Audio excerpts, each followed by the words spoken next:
Mga langga. So, magtitimpla ako ng milk ng tapi ko mga langga. Kasi, siyang pinakamahina. Kailangan ko talaga siyang ipipid nitong milk na to. No? Ayan. Kasi 1 week lang siyang nakadidi sa kanyang ina mga langga. Tapos binubuna ko na. Tapos ngayon is 1 month kapi na siya, no.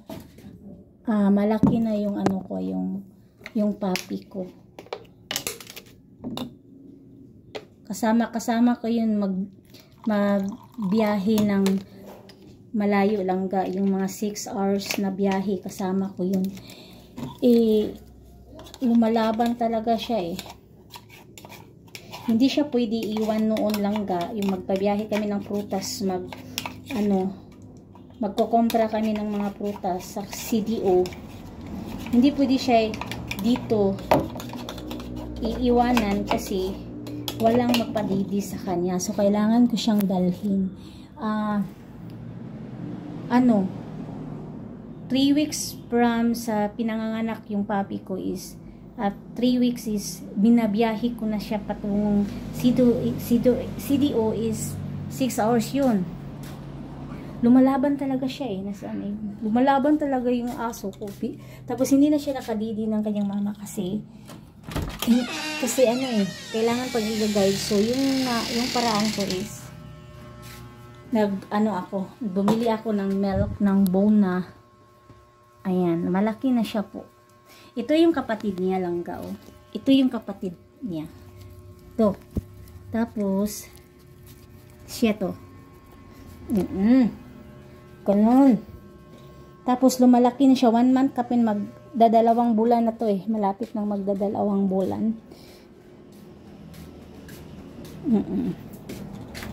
So, dito ko siya ilalagay. Tapos, kumakain na siya ng rice. Kaya, strong na talaga yung puffy ko. Talagang, ito, napaka-warrior to Imagine mga langga ha. 3 weeks, galing panganganak, binabiyahe ko na siya. Ako nang nagpabadidi, bumili na lang ako ng milk ng Bona. Ako na ang nagpapadidi sa kanya. Tapos, ngayon, magmalapit na siyang mag 2 months. Ayun. Kaya lang, nabubulag yung isang mata niya. Dahil yung mga kapatid niya laging nakadikit sa kanya, parang gano'n mag-aaway sila. Pero okay na naman. Gaganinin ko siya.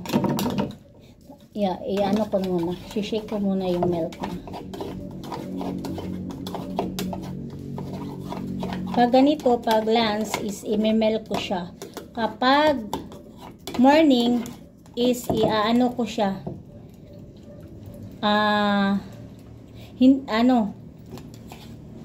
I-rice ko siya with fish. Tapos pag gabi, i-rice ko din siya. Pag ganito lang is milk lang po siya. Mayroon ako mga video langga na na-upload ko, yung maliit talaga siya.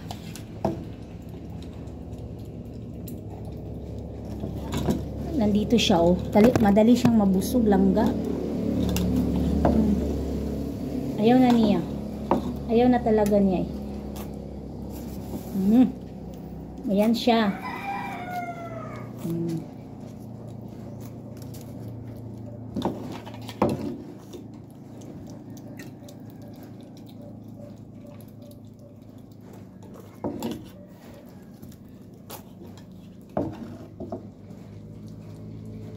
Ayan.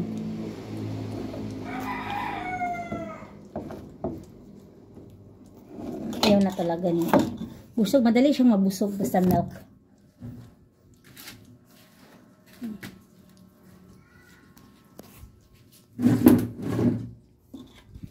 Tapos, saan ba yun?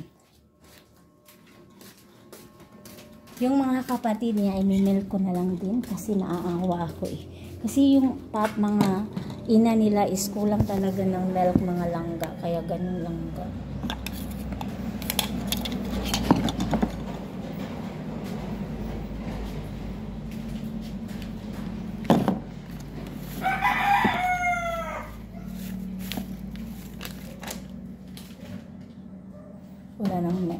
tubig eh.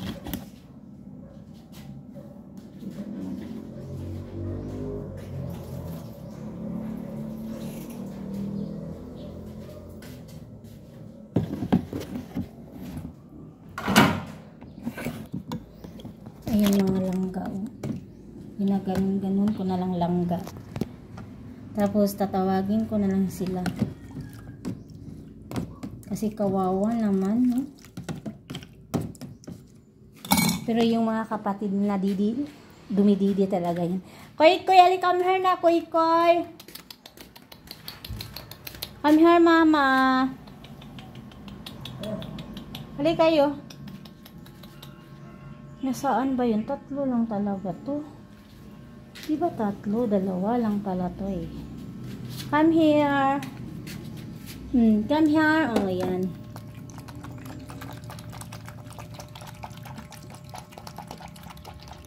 Ayan sila mga langgaw. Ayan. Parang gutom talaga sila sa milk. At saka yun ang palalab ko. Busog na rin yan. Hi.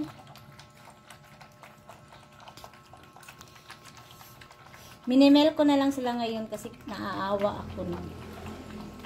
Yan, isa din yan, ina. Yan. Iwan ko na kung nasaan yun.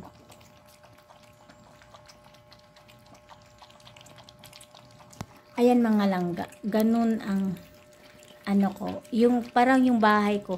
Pagpagkaroon talaga ako ng budget langga. Magpapagawa ako dun sa labas ng yung tirahan talaga nila, no. Ikikidge ko na yung mga boys kasi lalong dumadami eh. Para yung bigyan ko na lang ng freedom yung mga babae. Tapos ano na lang, rotation na lang kung sinong makalabas. Basta kapag magre-regla na yun, ikukulong ko na lang talaga yung mga boys. Ito din, ina din to. Oh, bakit? Kukunin ko na to kasi mag-aaway kayo.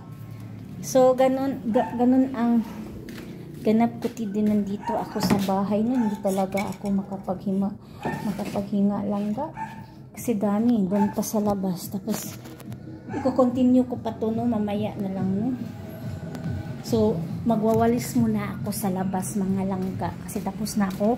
So, dami ko lang nagawa dito sa loob. So, doon naman ako sa labas. Uy, please subscribe my YouTube channel.